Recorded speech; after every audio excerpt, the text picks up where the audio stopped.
Students, in our last class we discussed about the nomenclature of ethers, both common naming and IUPAC naming.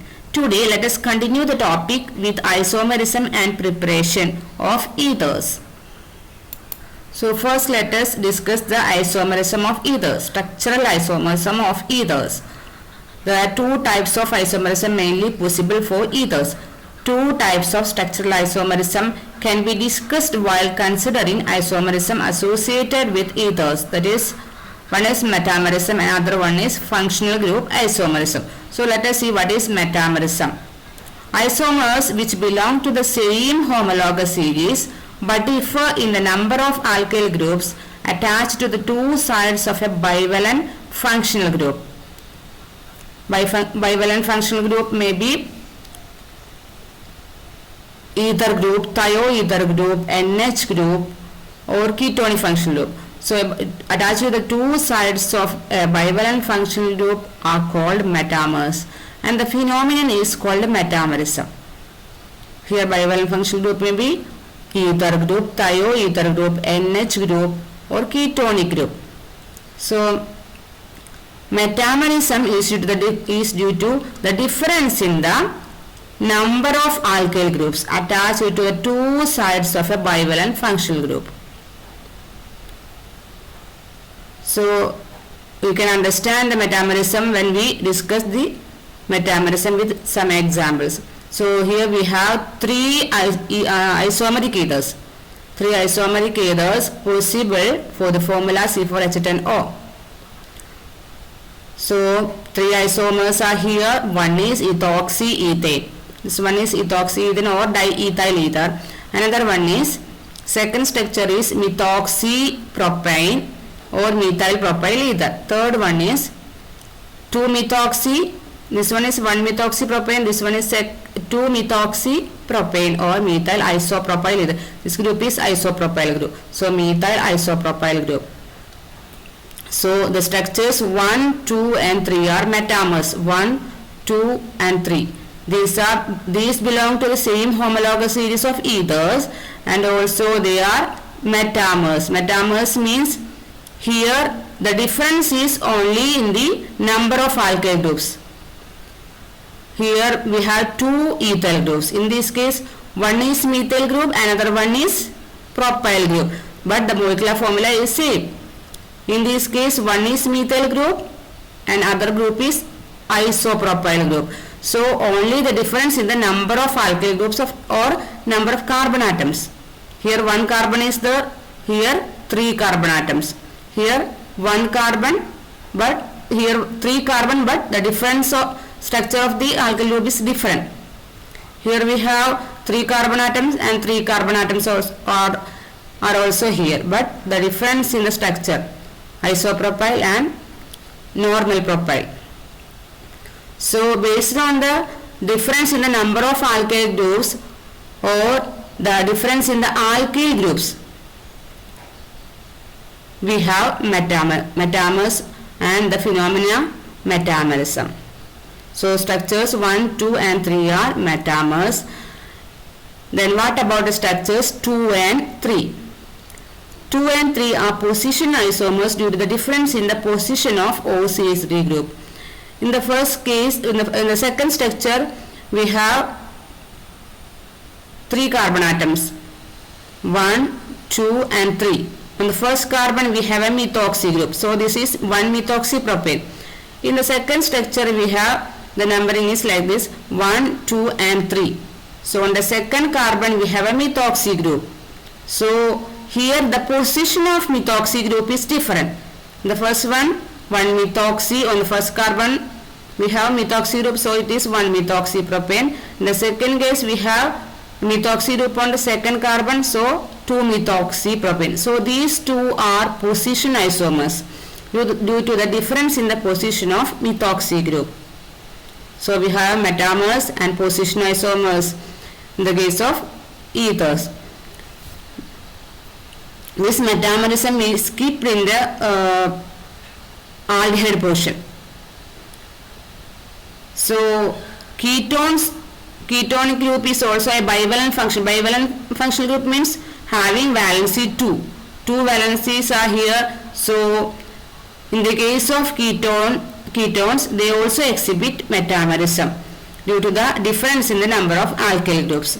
Here we have two metamers possible for the structure C5H10O. The molecular formula of this compound is C5H10O. So for this molecular formula there are two metamers, pentan 2-on and pentan 3-on. So here we have two ethyl groups. Here one is methyl group, another one is propyl group. So based on the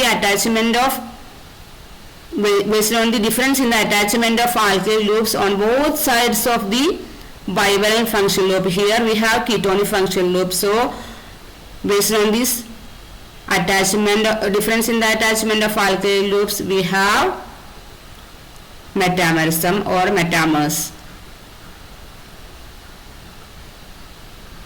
So ketones exhibit metamerism and also ethers exhibit metamerism due to the difference in the number of alkyl groups on both sides of the bivalent function loop, ether and ketonic function loop. Next we have functional isomerism. So what is functional isomerism? Isomers which differ in their functional groups are called functional group isomers or functional isomers, and the phenomenon is called functional group isomerism or functional isomerism. Here we have three isomers having the formula C4H10O. Three ethers are here, structure 1, structure 2 and structure 3. Then each of the above ethers 1, 2 and 3 is a functional group isomer of the following monohydric alcohols 4, 5, 6 and 7. Structure 4 is here butane 1-ol, structure 5 is butane 2-ol and structure 5 is butane 2-ol, structure 6 is 2-methyl propane 1-ol, then structure 7 is 2-methyl propane 2-ol. So above three structures, that means structure 1, 2 and 3, all the three isomers are functional isomers with all the 4 isomers below. Actually functional isomerism is only due to the difference in the functional group. So here we have ether functional group and here we have OH functional group. But both the compounds, all the compounds, that means all the ether compounds and all the alcohol compounds are having the same molecular formula C4H10O. So only difference is in the functional group. In one case we have ether functional group and another case we have a hydroxyl functional group or alcohol functional group. So structure 1 is the functional isomer with structure 4 and structure 1 is a functional isomer with structure 5, structure 1 is a functional isomer with structure 6 and structure 1 is functional isomer with structure 7. Similarly, structures 2 is also a functional isomer with all the 4 structures of alcohol, and similarly structure 3 is also a functional isomer with all the 4 structures of alcohol. So we know that functional isomerism is simply the isomerism exhibited by molecules having different functional groups but having the same molecular formula. So that's about the isomerism of ethers.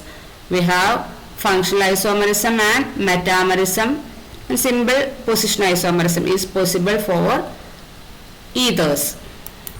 Next we are going to discuss about the preparation of ethers. In this module you have to learn the preparation of ethers by Williamson synthesis, one important method for the preparation of ethers.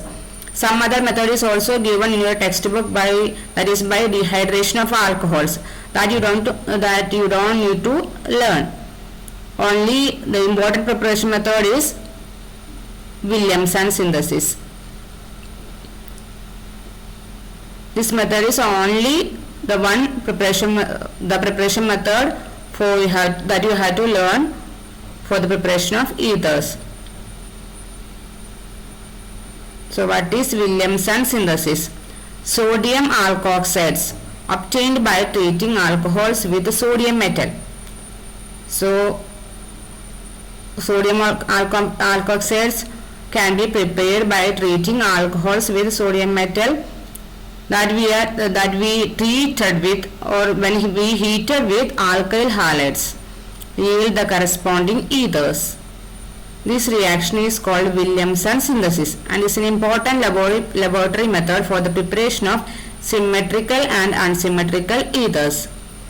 So first we had to prepare sodium alkoxides by treating alcohols and sodium metal.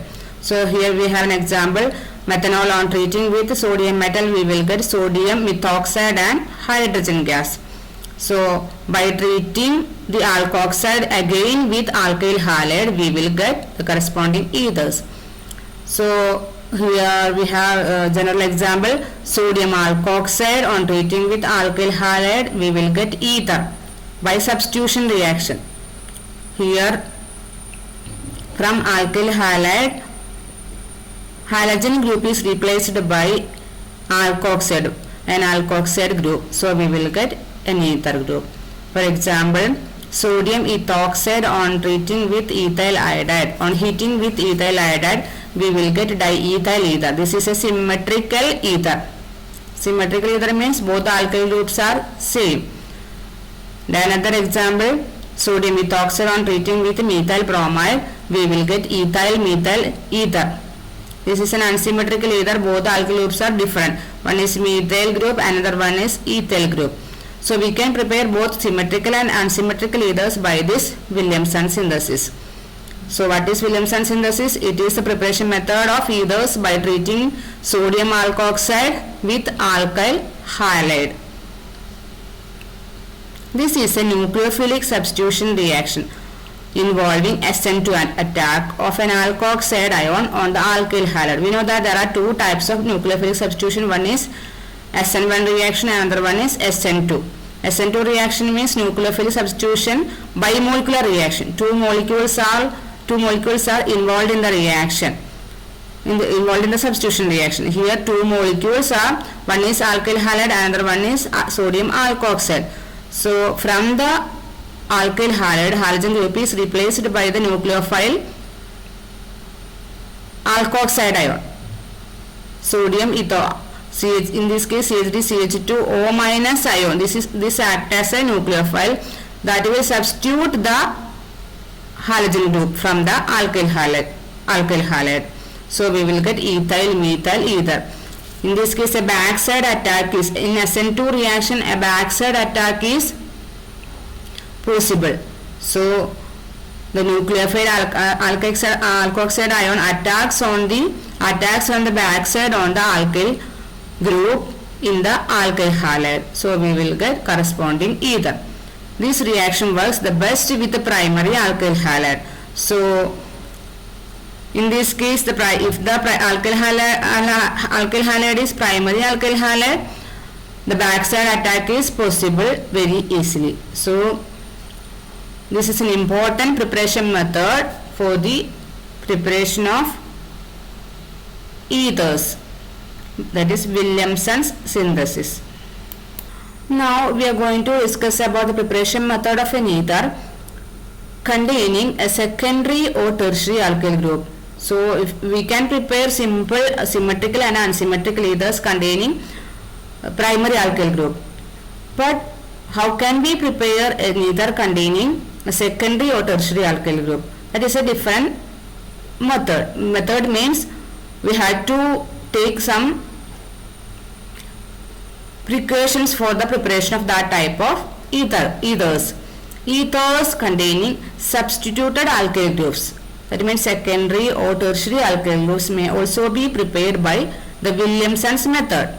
In such cases, a proper choice of reactants is necessary. So we had to select the alkyl halide and alkoxide with respect to their structure. In order to get better results, the alkyl halide taken should preferably be a primary alkyl, and alkoxide taken should be one that contains the required secondary or tertiary alkyl group. So when we have to prepare, or if we have to prepare a if we have to prepare an ether containing a secondary or tertiary alkyl group, first choice is the alkyl group should be the primary one. That means primary alkyl group, and the alkoxide taken should be that contains the required secondary or tertiary alkyl group. Then only the ascent to attack is possible. This is because the alkoxides are not only nucleophiles but strong bases as well, and therefore if a secondary or tertiary alkyl halide is used, elimination dominates over substitution. So if we take, in this case we have to take primary alkyl group alkyl halide, and alkoxide contains secondary or tertiary alkyl group for the preparation of an ether containing secondary or tertiary alkyl group. So if we take secondary or tertiary alkyl halide, the elimination will dominate over substitution. Then we don't get the required product. So in fact, in the case of a tertiary alkyl halide, an alkene is the only product and no ether is formed. So if we take a tertiary alkyl halide instead of primary alkyl halide, we will get an elimination product, and the final product will be an alkene instead of the corresponding ether. So we have to take some precautions for the preparation of an ether containing secondary or tertiary alkyl group.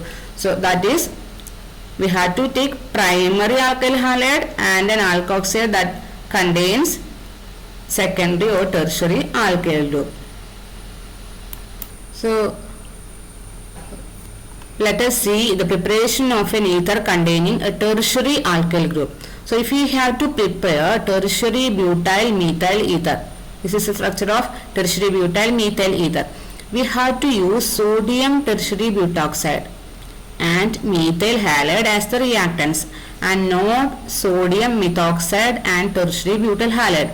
So if you want to prepare tertiary butyl methyl ether, that means one alkyl group is CH3 and other alkyl group is tertiary butyl group. So in this case, simple alkyl group is taken as the alkyl halide. So here we have to take methyl bromide as the alkyl halide, and the complex one, secondary or tertiary, in this case tertiary alkyl group is the alkoxide part. So sodium tertiary butoxide is the alkoxide part, and the symbol alkyl group methyl group is taken as the alkyl halide. Then we will get the corresponding tertiary butyl methyl ether. So if we take sodium methoxide at the reverse case, that means if we take this part as the alkyl group, this part as the alkyl group, and that means if we take tertiary butyl group as the alkyl halide part, tertiary butyl halide and sodium methoxide. Sodium methoxide means if we take the alkoxide of this methyl group and the alkyl halide part of this tertiary butyl group, we will not get the substitution product and the ether as the final product. That means if sodium methoxide and tertiary butyl halide are used as the reactants, the major products would be 2-methyl-propene and methanol. So the reverse case is explained here. That means this part is taken as alkyl halide and this part is taken as the alkoxide part. We will get an elimination product, that is 2-methyl-propene. So elimination from this alkyl halide occurs because the possibility of elimination is more in this case, because this alkoxide cannot attack this alkyl halide from the back side. So usually the nucleophile alkoxide attacks from the back side of the alkyl halide. So in this case steric crowding will occur. So usually in this case, that means when we treat a tertiary or secondary alkyl halide with an alkoxide, the elimination possibility is more compared to substitution. So here we get an alkene instead of an ether. So we should take methyl bromide and sodium tertiary butoxide for the preparation of tertiary butyl methyl ether instead of sodium ethoxide and tertiary butyl halide. Now moving on to the preparation method of aryl ethers. So far we discussed the preparation method of alkyl ethers. Now let us see how we can prepare aryl ethers. Phenols are also converted to ethers by Williamson's method. Here phenol is first converted into sodium phenoxide by treatment with sodium hydroxide and then treated with an alkyl halide to get the corresponding ether. So first we have to take the phenol and then treat it with sodium hydroxide. We will get sodium phenoxide. Just as in the case of sodium alkoxide, we have to treat first alcohol with sodium metal. Here we are treating with sodium hydroxide. Then we will get, here in the case we will get, in this case we will get sodium phenoxide. Then after getting the sodium phenoxide, we have to treat it again with alkyl halide. So this phenoxide ion acts as a nucleophile and then it attacks the alkyl group from the back side by SN2 mechanism. Then we will get the corresponding alkyl phenyl ether. So here we have an example, sodium phenoxide. On treating with ethyl iodide, we will get phenitol. This is an important compound, phenitol or ethoxybenzene. So how can we prepare phenitol? By using sodium phenoxide and ethyl iodide. Another compound is anisole. How can we prepare anisole? We have to heat sodium phenoxide with methyl bromide. We will get anisole or methoxybenzene. So this is an important preparation method for the preparation of aryl ethers. Only the important reactant is sodium phenoxide. We have to take the alkoxide part as the, here the alkoxide part is sodium phenoxide and the alkyl halide. Then no, don't take sodium methoxide or sodium alkoxide. Here the aromatic alkoxide is the sodium alkoxide part. Now don't take the sodium alkoxide part. The alkyl halide part is the other group.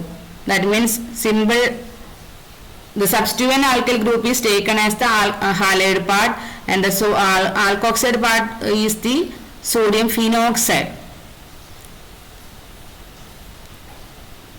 That we can see by using the example in the next slide.